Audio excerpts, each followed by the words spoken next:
So we get into understanding these five aspects loosely to get the nuances of it as such.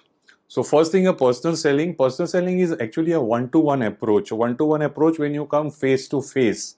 As you say, face to face is also possible in the trade communication, trade personal selling, wherein the salesman is talking to the wholesale distributor, etc. Here, the long-term relationship is one aspect that really drives your personal selling. However, this is a tool where probably the only tool where a direct feedback or evaluation is possible, because after the salesman comes out, he will be able to decide how warm the discussion was. Does he find consumer favorably poised, negatively poised, etc. Advantage is the smartness of the salesperson and the experience that he has in understanding about the consumer. He is in a position to tweak or adapt his message to be delivered in such a way that the consumer will understand, will attend to it and understand. Misunderstanding can be minimized by allowing an opportunity to Q&A kind of. Okay, so negotiation is possible. That's a time when across the table, immediate discussion can take place. Negotiation is possible. It needs a higher cost. The one aspect that for or against you can so to say, because it's like you need a person to do this, and therefore it's a cost, which is a salary that you pay to him and various other incentives and other statutory compliance specific fees or the money that you spent on it, etc. So reach and frequency could be lower because one person can in a day cover either X number of people or go X many miles or kilometers, etc., or can cover X number of dealership, etc. So as they say that it's a tool which may not get you the desired reach and frequency. Coming to direct and interactive marketing, it's a direct media. It's a media, any media through which is a print direct mailer, or you have a direct response advertising, which is on a television where they say, download today a lens card. Download today and get a free or say so many % discount. Swiggy, Zomato, they all do that through a television advertisement, of course, but they tell you to download. So it's a direct response media, direct media. Mailing, telephone also is one. Posters, catalog, etc. Some of the other direct media. Dealing is direct by bypassing the middle man or the middle channel. However, nowadays even middle channel is integrated into certain aspects of the delivery. So the sender is trying to grab more and more order directly, but probably the delivery is happening through the intermediary who's closest. Servicing is also handled by the person who's closest, etc. So now earlier the direct marketing or a direct this thing was supposedly bypassing the intermediary. Now organizations are increasingly trying to see if they can still use the intermediary for an effective customer experience. Allows you to create and sustain personal communication. It's a way by which you can constantly be in touch with your customer, because there is a rapport, there is a relationship. So your message is received appropriately. Generally, the direct channels is used to get more of a lead or generate direct sales. Okay, so it helps in a way. Leads will be a qualified leads because somebody has taken a trouble to reach out to you. So at least there is a basic intent out there. Other aspects would be telephonic, and all this thing can be used to be follow up or cross sell. Direct mailer can be used to do cross selling also. Once I bought a mobile, then maybe you offer me the mobile charger, offer me the mobile gadgets and accessories, etc. So that's how the cross sell and upsell can also happen. Overall, it helps you to build a long loyalty. Loyalty has its own benefit where you have a customer in your pocket. You don't have to spend on reaching out, acquire, convert, etc. So the cost of getting an order from such customer is far lower. Then we come to what you call advertising. Advertising, of course, as you know, is a non-personal form of a communication through a mass media, reaching out to a number of people together. It builds the awareness. When you communicate, it brings the mass awareness about any new product or your offer or your upcoming sale, etc. As you say, big bazaar, this sale, or they advance in advance. Amazon, when they are doing 4-day, 3-day big sale, they advance, almost 15 days before they start shouting. It helps you to develop a creative competitive advantage also. The creative edge will give you a competitive advantage because it will bring out how you are different from the rest. That's what is the crux of an advertising. It of course can be used to inform, can be used to inform and persuade, can be used to persuade. So inform could be your launch ad, then inform and persuade is like when you put small ads of a larger front page ad when you did on the launch. You are trying to create a frequency. Frequency means the consumer will remember you now, and when that happens, they get into persuasive mode, or your sales offer, promotional sales offer. So that's only persuasion, so to say. Brand image advertising really helps brand being remembered, the brand image being created. So both is building and reinforcement. uh, Target audience, of course, it will reach you out to the desired segment. So today, with a lot of media choices and their ability to influence certain, or their reach among certain class of a customer, gives you a specific or a micro targeting also possible. uh, Advertising requires a message to be delivered, and message is delivered to whom? The receiver, in a right manner. That's of course encoding part. So that's when you right manner, when I say this, encoded rightly, so that the decoding happens rightly. So now we come to what you call a sales promotion, which is the third aspects in the overall marketing communication or a promotion mix, so to say. It's an immediate call to action. It is done to grab the immediate sale. Idea is to see that there are class of customers who are not trying your product, or they are a competitive, loyal, etc.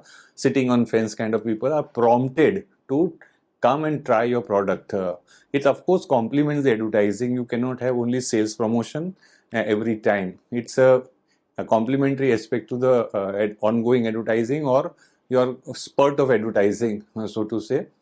Long term, it helps the both ways, and a brand will retain its image, at the same time you get and garner more consumer base to come into it. Cost will be lower than the advertising. Advantage of acquiring a new customer being, of course, there, and then the customer continue to buy from you later on. Cause response immediate is a general general characteristics of any sales promotion. You expect an immediate response from the customer. Whatever that limited time that has been given to them, you expect them to act upon. So push strategy, and effective as a push strategy among the trade channel.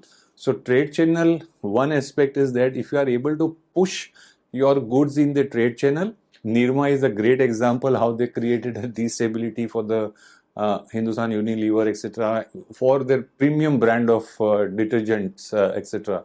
Nirma use a trade channel to effectively sell, and they ensure that the trade should acquire the goods. Once that happens, they knew that they will be able to push it onto the consumers, and they kept creating an effective advertising communication, primarily to build that brand saliency, the goodness of the product, etc. We come to public relation and publicity. Public relation is essentially a management of overall organizational image through a right communication among the stakeholders. So public relation will not talk about any specific product or the brand, so to say, but they talk about the goodness of the corporate or the goodness of the organization. Now that's the time, no matter they may connect a brand to it, but overall it's not a sale approach. It's a creating that goodness, feel good factor about the organization, the corporate image, etc. Rub off it maybe on the overall product and the brand, etc. A building of opinion is a crux of overall publicity and press relations, so to say, that it needs to work towards closing the gap between how the key public looks at your organization and the way you want them to look at. If there is a gap, then you put various activities in it so that the gap is minimized. PR is also responsible to guide the company through the crisis, and that's another aspect. Sometimes something happens, and unfortunately, now that's the time where PR has to put a right perspective and thereby reduce the damage. Take the example of Nestle, when that issue of lead in the Nestle product came up in the Maggie, etc. They managed, I will say, so to say, and when the right opportunity, they again came out conveying how good the product has withstand. There is all good, nothing was found or whatever. So they really managed those phases very well. So people again got back to consuming Maggie. Long-term goodwill creates a goodwill over a long-term period. Yeah. So today my goodwill about, say, House of Tatas or House of Birlas, etc., being good because they have created that over a period of long term. Well, it's like I'm seeing them doing social cause and various other initiatives so well that it brings that, over 3-4 decades that I am into.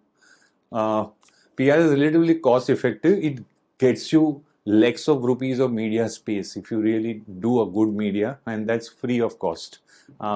It reaches out to the masses, and that's another aspect without really being spending money on it. Yeah, a little control over media, because now media is not under your influence or a control. So you may think this activity may or should get a wider publicity or press support, but media may not look at that way. So it's ultimately a persuasion matters, pursuit matters. Media will pick it up once or a while, once in a while, definitely. There are 4 elements to this whole approach of public relation. The message to be transmitted. So, what are you trying to convey to the public at large or the stakeholders? An independent third party. So, it's a endorsement by the independent party, and they have nothing to do with the brand, the company, and the mass. So they are talking about it. So that's another part. Target audience is the one. Various stakeholders become a target, or it's not the target customers, target audience. That's the reason. The concept of public comes under the PR. General public, financial public, investor public, government as a public.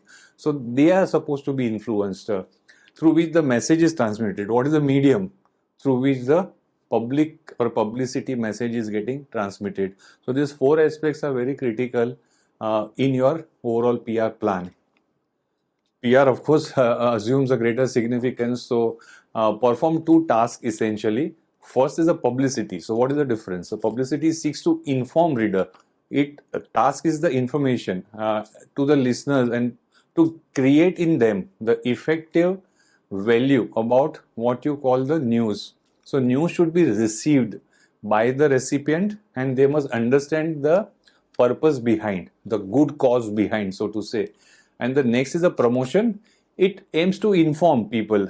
It's like, more about the advertising. It is not informing them in terms of, okay, buy me now.